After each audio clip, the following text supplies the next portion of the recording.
The Justin Robert Young podcast is brought to you, as always, by, a bunch of stuff. But I just figured out that my Firefox embed isn't set up, so I'll just tell it to you. Patreon.com/JuRY is where you can support the show. Thank you to everybody who supported us over the holidays. TheContender.us is where you can buy base decks for only $17.76 and available right now. We have our 2017 mini expansions available for pre-buy. You get 5 of them throughout the next year, including the first one effectively for free with free shipping is the Hamilton expansion showing up sometime in February. And stickers or DIAF. Make sure that you go ahead and get your sticker packs before Christmas. You want to buy someone for a fellow Diamond Clubber? Now's the time. But ladies and gentlemen, let's stop talking about how we do the show and let's just do the damn thing!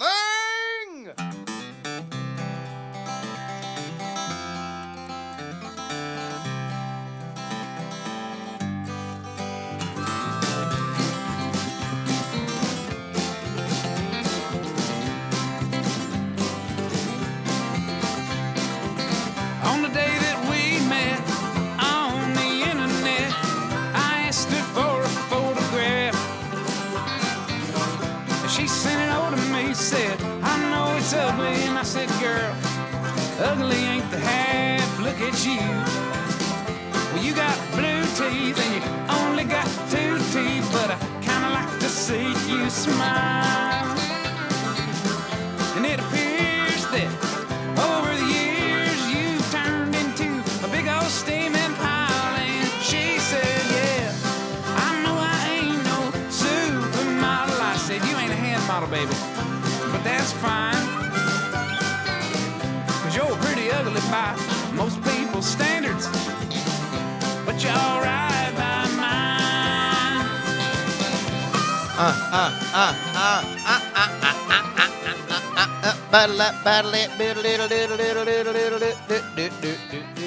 Welcome, everybody. Welcome to the Justin Robert Young program. It's a podcast. It's a live community. It is where we want to be. Oh, man. This is something that will not affect 99.9% of you. I'm just going to preface this segment. The first segment will not affect anybody, right? Mostly. Statistically, nobody. But then again, this is a show that so regularly chronicles the, minutia of my life that it statistically affects nobody all the time. This is a show in which I talk about whatever the hell I want, as well as your emails. But this is the first time that we are streaming this on Twitch.tv. Because last week, Twitch.tv decided that they were going to loosen the reins, and while previously only streaming video game content, now would stream all content. This is kind of hilarious because previously they used to stream all content and then they stream video game content, so everything old is new again. But I would like to welcome anybody new that is watching. If you are new and you have never seen this live, then please go ahead and speak up right there in the chat on screen. I want to explain to not only everybody who is watching here live kind of where we're coming from, but also just for a lot of people who might not know kind of the story of how all this stuff came to be. I wanted to kind of lay down the path we've traveled, if that makes sense. So,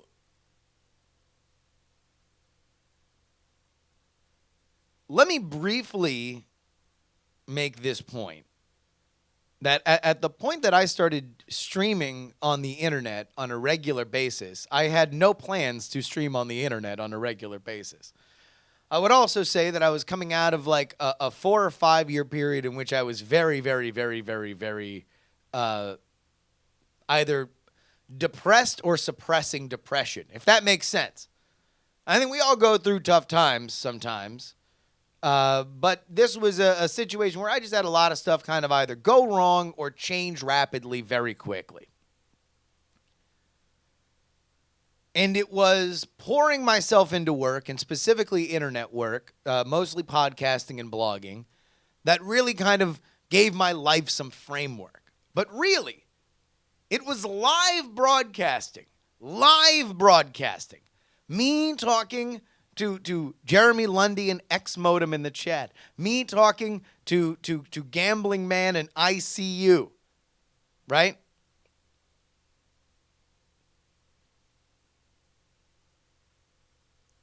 Tinvec says right now in the Twitch chat, I mostly understand the Twitch thing, Justin R. Young, but it makes me sad. It feels like the end of an era. Well, Tinvec, allow me to roll back the clock for you.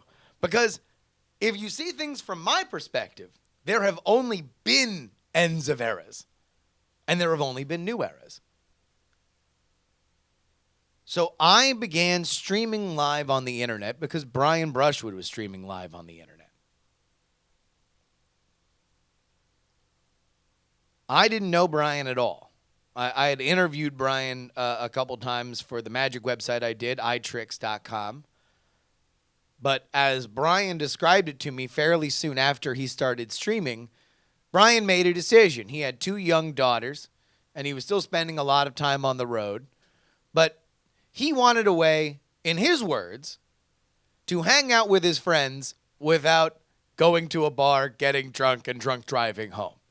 Which is a very, very, very exciting idea, right? So he started doing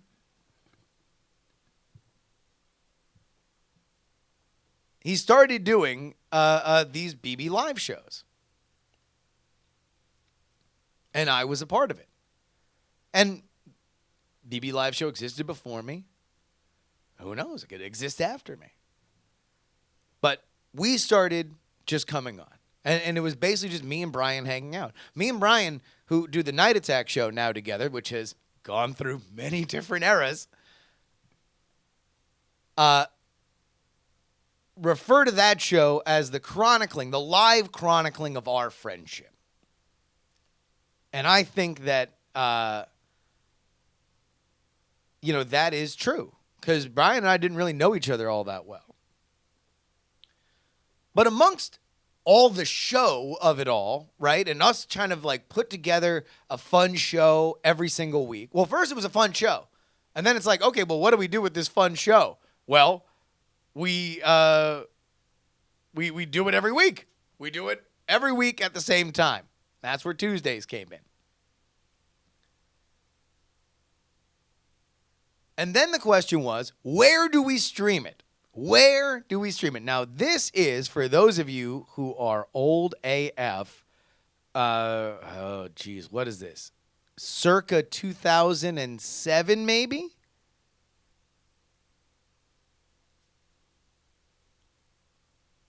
And initially, if I remember correctly, we were streaming to Ustream by way of Uvu.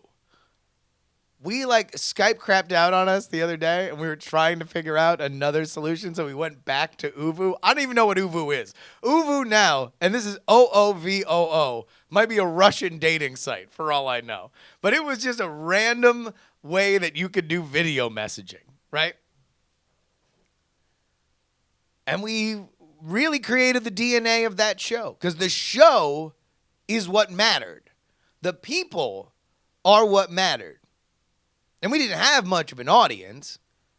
So we went from Ustream to Justin.tv.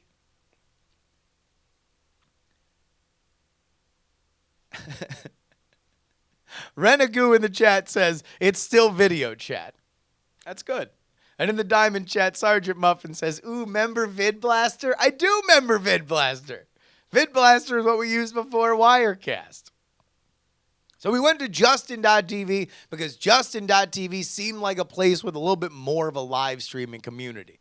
But at that time, Justin.tv had this reputation for being a life casting channel. Oh, everybody in the future. It seemed like just this ever kind of like the future is now. Like, oh man, all the kids want to see cool life casting. Like, oh, he's brushing his teeth. I don't get it. So, or as X Modem puts it, Justin TV became the live event piracy channel. Well, don't worry, we get even more pirating because Justin TV, for whatever reason, raised our hackles. So just for laughs, we moved from Justin TV to Meta Cafe. Now, you might be saying, Meta Cafe, that's just where I watch bootleg copyrighted material because it's based in France and for whatever reason the copyright laws aren't the same. Or I guess they have some Parisian protection where it's like, okay, you must respond to international copyright claims within 24 months, allowing for cucumber sandwich breaks and a carton of cigarettes.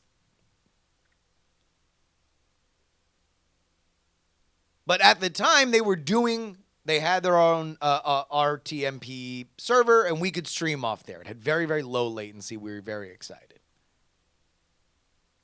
So we had, in the embryonic days of the BB Live show, the precursor to NSFW show, which would become the precursor to Night Attack. So everybody just count the eras that have ended as we go through this.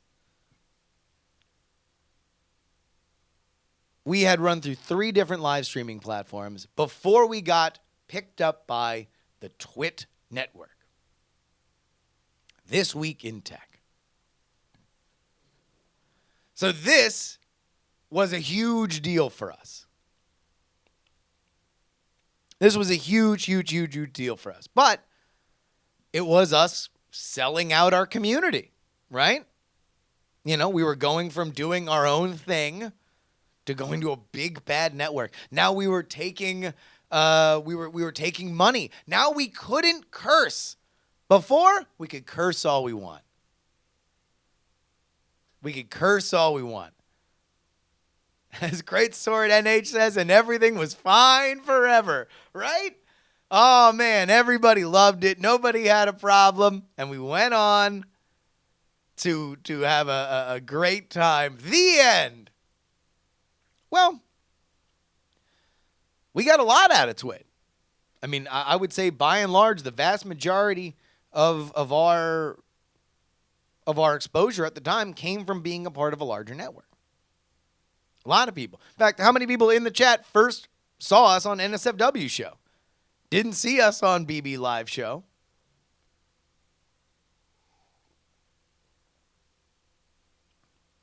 And a lot of people are saying, that like, oh yeah, listen, it didn't end very well with Twit. I mean, it's still not ending very well with Twit. Although, I mean, I don't know. Who knows? Maybe we're cool with Twit now. We've heard rumblings behind the scenes that they're cool with Brian. I got brought up randomly on a Twit episode a couple months ago, and Leo was like, oh, JuRY. I didn't know the JuRY was a part of BitTorrent. So who knows? Maybe we're cool with Twit. Here's all I'm saying, is that at some point, we weren't cool with Twit, and we decided to leave. And so we came up with 2 solutions. One we launched before we left, because we're smart like that. We launched DiamondClub.tv. DiamondClub.tv was going to be a place in which we knew no matter what we were on, we could tell people to go to DiamondClub.tv. So when we were on Twit, when we were doing NSFW, we were telling people to go to DiamondClub.tv because it was just a site where we could embed any player and we could have any chat. That was our way of effectively signaling subliminally to an audience that didn't know we were going to leave. We knew we were going to leave. Twit knew that we were going to leave. That there was another place you could find us. There was another place you could find us. And so we did. And so we left. And Thanks to Dan Dirks. Thanks to Colleen. We T2T2, I believe, was involved. Anybody else that I'm forgetting, I apologize. We created our own kind of service to do stuff. Then eventually, the man Sergeant Muffin created his own service, brickslap.tv, that was doing a lot of awesome stuff. And we said, hey, because Dan was getting a little tired of just answering our emails constantly. We're like, you want to know what? This is a perfect situation. Why don't we make brickslap.tv, diamondclub.tv? We import all the awesome technical stuff that you guys have, and then we go about our business. And that's where we're at right now. So that is Ustream, Justin TV, Meta Cafe, Twit, the Dan Dirks version of the CDN, the Sergeant Muffin version of the CDN. That is 6 different streaming platforms that we have wholesale moved, right?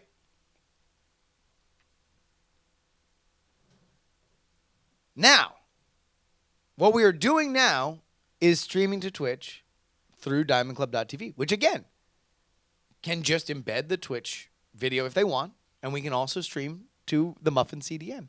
We have tremendous freedom. And I don't really have a big gigantic point about it. I do believe that, like, here's what I know about diamondclub.tv. I know that Diamond Club, the community that surrounds these shows, is something special. And I think it's something that deserves to be on the biggest stage possible. I want us to have the most influence. Here's the time I knew that my life was going to change. I'm going to give you this one moment. There's an episode of BB Live Show, and hopefully somebody will be able to find a link, right?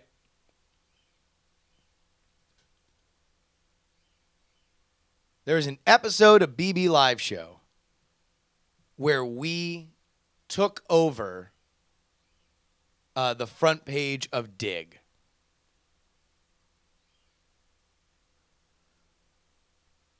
And we picked a story. It was called Game Night. It's an episode. And man, it was magic. It was magic. There was a big structure.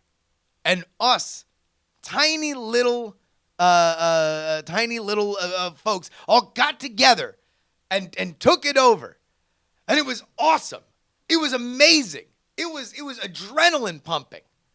It was us realizing what our power together could be. We did that again when we knocked over the iTunes charts for the Diamond Club. We did that again when we launched not 1 but 2 Billboard comedy albums, because we were together. We made a big noise in a big place. And man, I was always excited about that.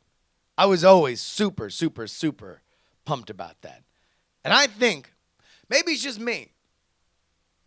And again, 99% of you who are listening to this on podcasts have nothing will be affected.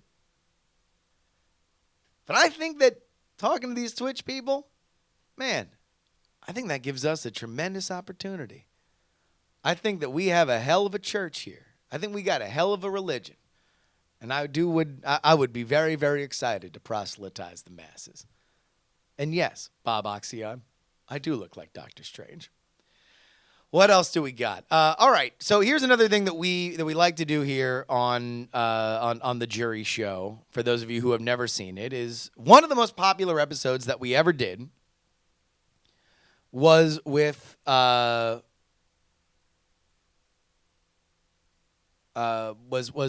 breaking down the song "Baby It's Cold Outside." And a lot of you guys really, really, really got a kick out of it. But I wanted to go over another song because it came to my attention. I want a big shout out to VQ Nerdballs on Twitter, Victoria McNally. She's a great writer. She writes for a million different blogs, right?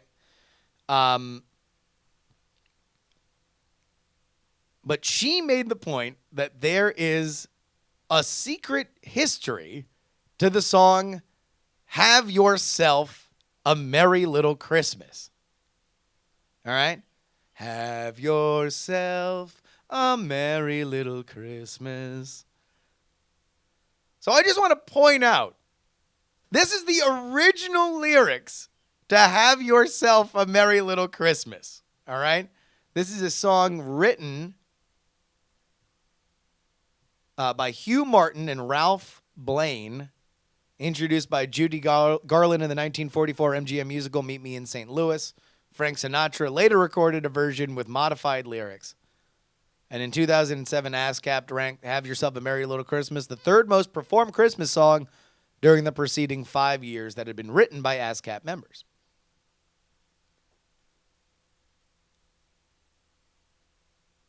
So here are the original lyrics.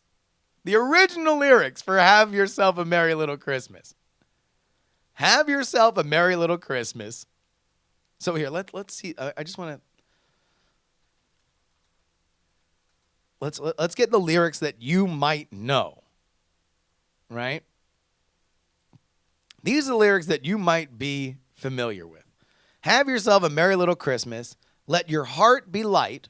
From now on, our troubles will be out of sight. Oh. Let your heart be light. Like, I mean, that's kind of a double entendre, right? Like, it can be light as in doesn't have a lot of weight on it. It can be light as in it is a shining beacon. Like it's what's the thing on the shore? The thing on the shore with the light for the ships. Lighthouse. From now on, our troubles will be out of sight. Whoa, look at that. That's good. We're getting in the Diamond Club chat, potentially a rapist. No. There's no raping like in the other one. The other one is definitely like weirdly date rapey. But this is not. This is just straight out depressing. This is the original lyrics. Again, previous lyrics, let your heart be light. From now on, our troubles will be out of sight. Are you ready for this? Are you ready for this? Here are the original lyrics to Have Yourself a Merry Little Christmas. Have yourself a merry little Christmas. It may be your last. Next year we may all be living in the past.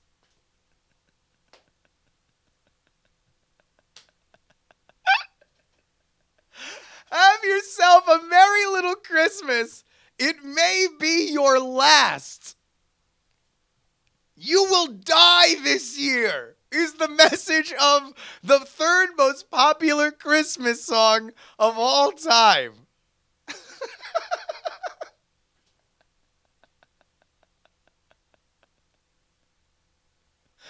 And then it goes on. So these are the other lyrics. Here's the other lyrics. Have yourself a merry little Christmas. Make the Yuletide gay. From now on, our troubles will be miles away. The original lyrics. Have yourself a merry little Christmas. Pop that champagne cork. I mean, I think we're getting a little mixed on Christmas and New Year's, but that's fine. Next year, we may all be living in New York. Okay. Don't quite get why we would all be like, is that a threat? Or is that like, is that a euphemism for death? Oh my God, is moving to New York a euphemism for death in the Midwest? Who's in the Midwest? I want to know. Is that like a thing? If you're just like, oh, where's grandma? Well, she moved to New York back 5 years ago. Can you please call me? It's your mom. Hi, Mom. What's up? It's your cousin. He moved to New York. Oh, but he was so young. Does New York equal death? That's what I want to know. Who's in the Midwest? And because this is apparently Meet Me in St. Louis.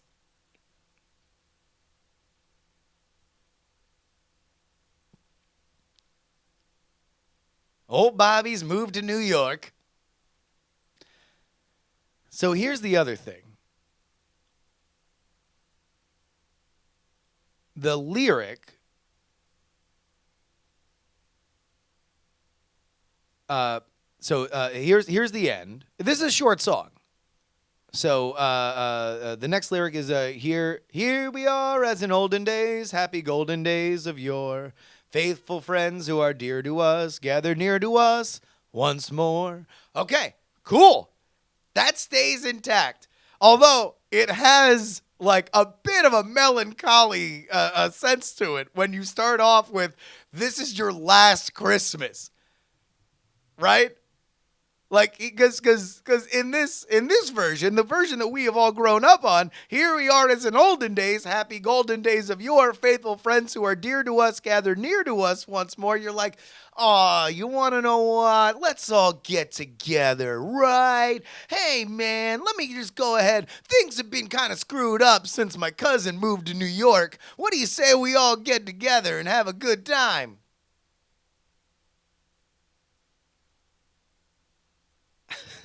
X Motive in the chat. Last Christmas, I gave you my heart. This year, we're dead.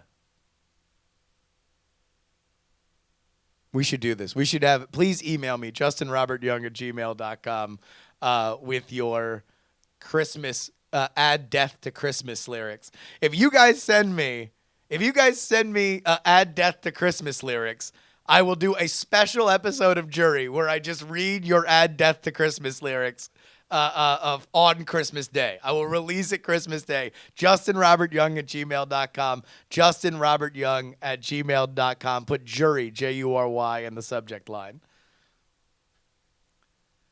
So here's the only other lyric that had to be changed. Because apparently the original authors, it seems in the Wikipedia, it's Hugh Martin who really is the sad boy. Hugh Martin, the original The Weeknd, a sad boy to champion for all sad boys, had the following lyric. This is to end the song. Through the years, we all will be together, if the fates allow. This is the lyric that we all know. Hang a shining star upon the highest bough, and have yourself a merry little Christmas now. There we go. Beautiful, beautiful song, right? We're going to hang a shining star upon the highest bough. Like, that's amazing. Man, I was looking at that highest bough the other day, and I'm like, man, that shit could use a shining star. I would love it. Yeah. Jeremy Lundy, have yourself a merry little trip to New York. Hey, enjoy the trip to New York. Does sound like a mob thing, right? Here was the original lyrics. Through the years, we all will be together if the fates allow. That is still there. However, the original lyric was, until then, we'll have to muddle through somehow. Because when you talk about the spirit of Christmas, you know, just everybody coming together about the joy of giving in the heart of the winter, of snow and of family, the one thing you want highlighted is, yeah, I guess we'll have to survive. Until then, we'll have to muddle through somehow. But here's the best, is that it comes right before. So here's the original version. Through the years, we all will be together, if the fates allow. Hang a shine. Wait, no. Hold on. Wait, no. Remix. Until then, we'll have to muddle through somehow and have yourself a merry little Christmas now. Come on! This is great! I love sad boy Christmas songs. And who knew that this was the OG? Here's apparently why that lyric got changed. Frank Sinatra was recording this. This is according to the Wikipedia. In 1957, Frank Sinatra asked Martin to revise the line, "Until then we'll have to muddle through somehow." He told Martin, "Hey, baby, the name of my album's A Jolly Christmas. You think you could jolly that up for me?" Martin's new line was "Hang a shining star upon the highest bough." Martin made several other alterations, changing the song's focus to a celebration of present happiness rather than anticipation of a better future. On the Judy Garland Show Christmas special, Garland sings her song to the children, Joey and Lorna Luft, with Sinatra's alternate lyrics.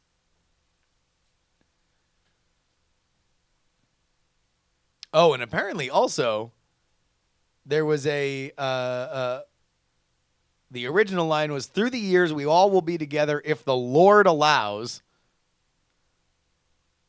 which was purged and replaced with "if the fates allow." The war on Christmas continues, Pierce.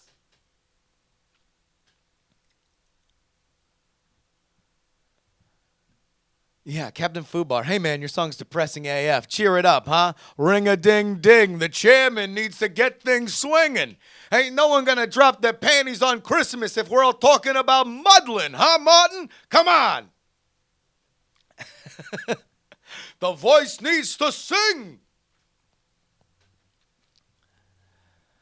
All right, everybody. One of the things about this show that you might very much enjoy is to email the show, justinrobertyoung@gmail.com. Again, justinrobertyoung@gmail.com. Put JuRY in the subject line. Hey, are you guys ready for something? Renicu. "All I want for Christmas is euthanasia."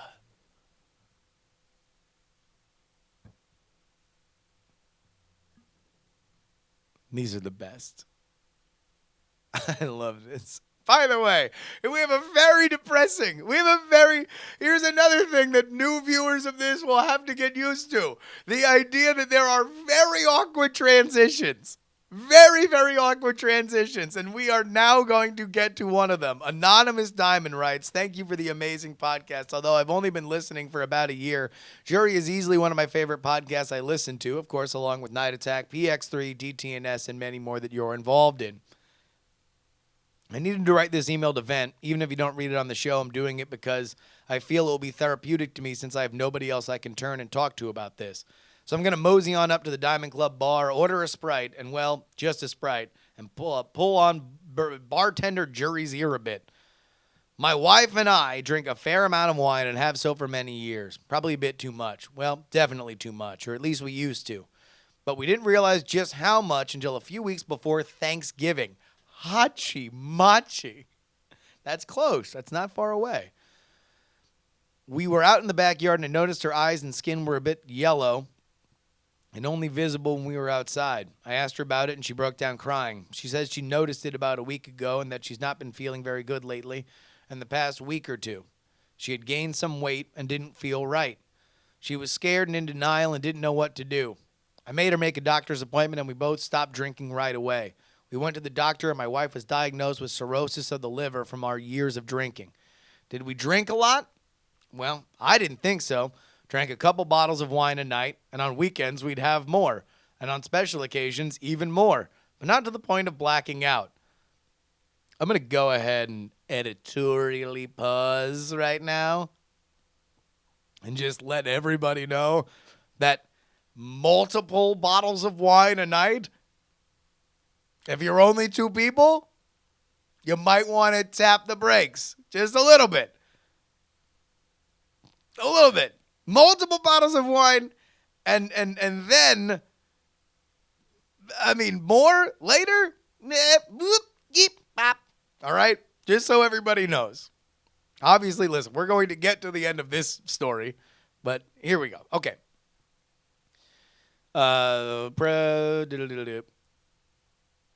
But we never blacked out. Okay, just so you know, blacking out is not the way that we do it.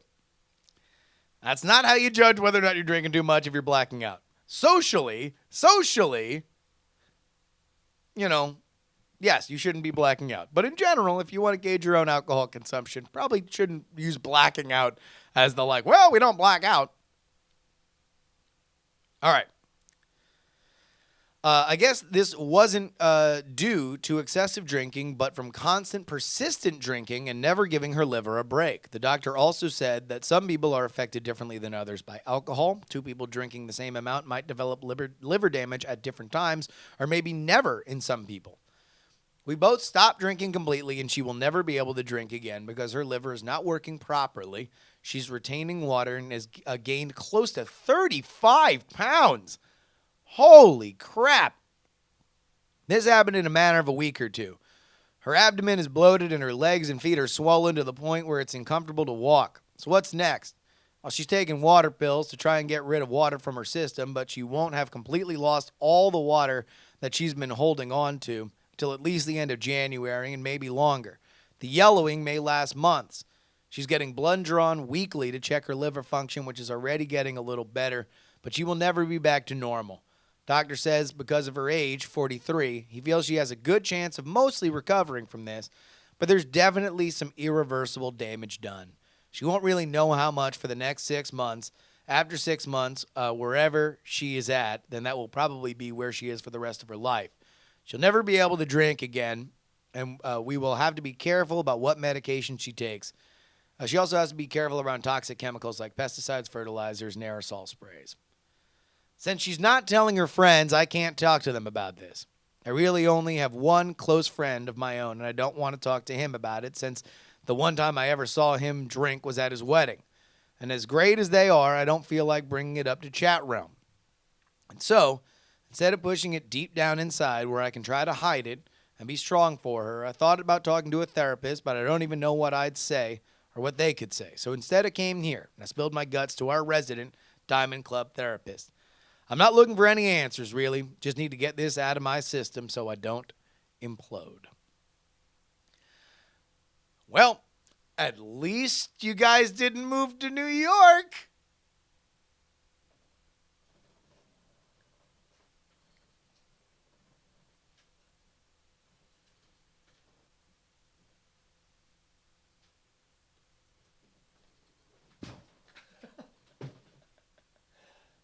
I mean, what can you say? What can you say, man?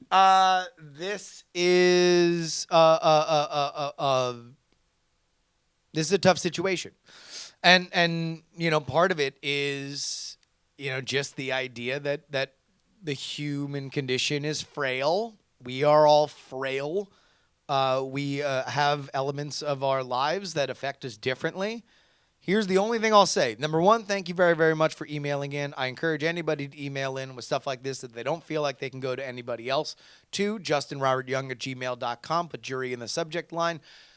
You know, we try to not make the show a total maudlin nonsense program, but we do like to have these things every once in a while because for all the jokes and for all the laughs and for all the you know, wondering about the fate of you know, where we're streaming and stuff like that, this is what's important. Our life, our health, our happiness, our friends, and the people that we keep closest to us. What I would encourage you and your wife to do is to go to a therapist. I would encourage you and your wife to talk to somebody who is professionally trained to talk to you about it. It is my firm belief that when you think of therapy as a thing to fix you, you go wrong. When you think of therapy as a professional talker, somebody who is running through a depth chart of where to probe a conversation so you can help yourself, then you are closer to the right track. From somebody who has never gone to a therapist, so look at me, the fraud talks. But this is something that you need to get out. Because what you've shown me already in this last paragraph is you don't want to talk to your one close friend because he never drinks and he can't understand drinking. And I understand. I get that because I think a lot of people, people have told me that I drink too much, but it's like I really only want to talk to that about with other people who drink, just so because they have a frame of reference, right? Like I just want for somebody to know that I'm not a bad guy. And very often people who don't drink, in the minds of drinkers, think that they automatically judge. So, go to a therapist and talk to them. But here's the best thing, is for Christmas, you guys are alive. And she's going to live many, many years, even if you have to muddle through somehow. Tram writes, oh, Jesus.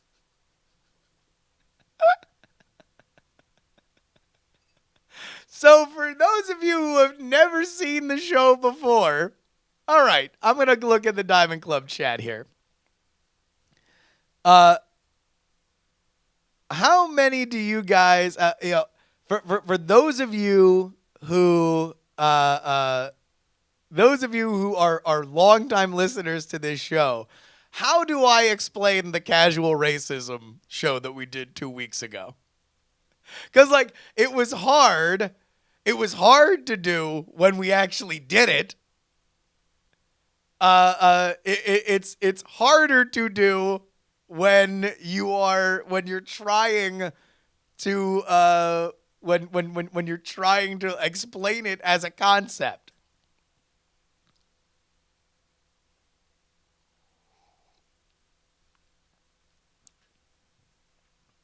I mean, all I'm getting is askance looks from the Diamond Club chat.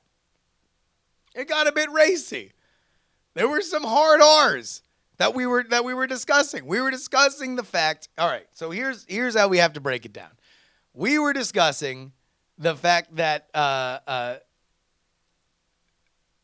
there was a clip of a guy who was using very racist language with his African-American girlfriend. She had posted the video saying this guy became racist while Donald Trump was running for president. And I disputed that notion, saying that casual racism is alive and well in America, and that much of the white American experience is dealing dealing with the casual racism. Casual racism, it's just around. So,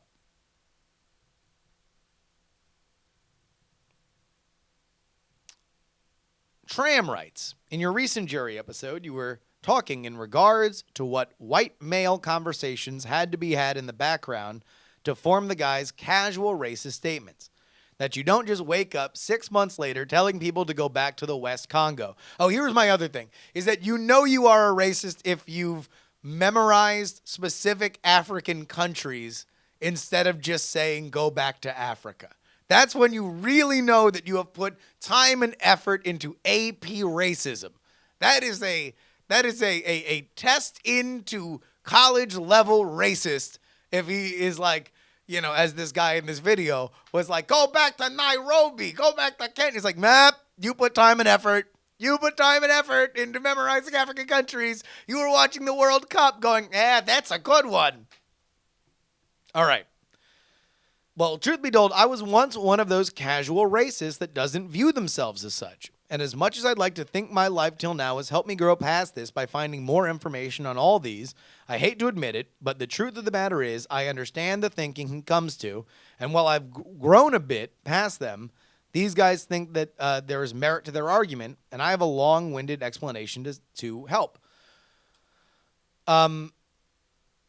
All right, so here's what Tram writes. Firstly, getting a scholarship just because you are, and then he lists gay, black, bi, a woman, lesbian, has brown eyes. Most of the ideas are built during a time when the mind is most moldable to it. When we're trying to get ahead and we don't see the advantage as a poor white guy trying to find a way to fund his education without going into debt, small, medium, U.S., and then seeing that these scholarship postings are only open to a certain portion of the population. Granted, you could apply to the gay scholarship as a white guy, but that's unfair to yourself and the people who it is intended for. Yes, I understand. I understand where you're coming from. I don't particularly want to get into a conversation about whether or not those kinds of scholarships specifically are good ideas. Spoiler alert, I think that especially at private institutions, you should be able to do whatever the hell you want. And at public institutions, they don't bother me personally. But believe what you will. All I'll say is this.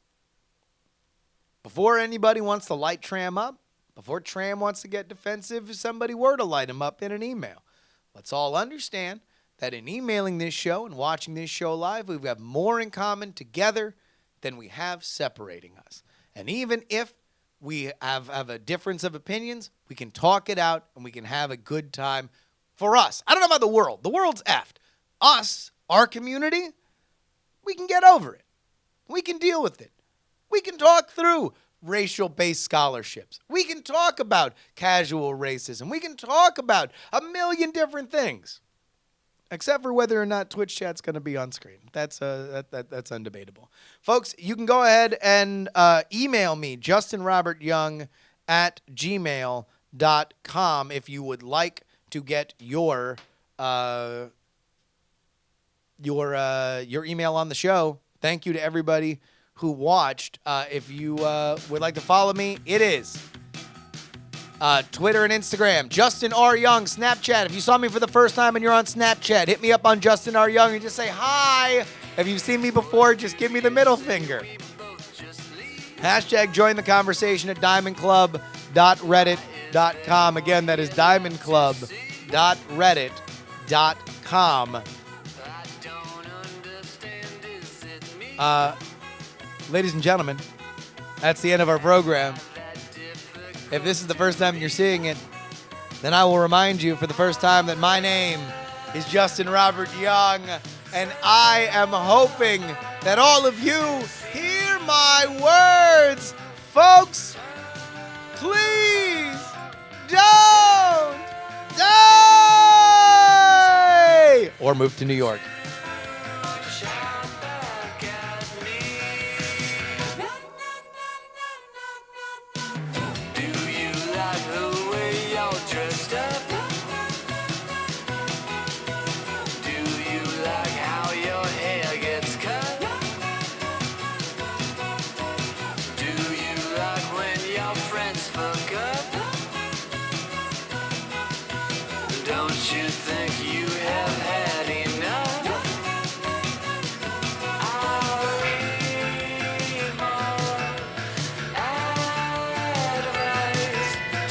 Diamond Club hopes you have enjoyed this program.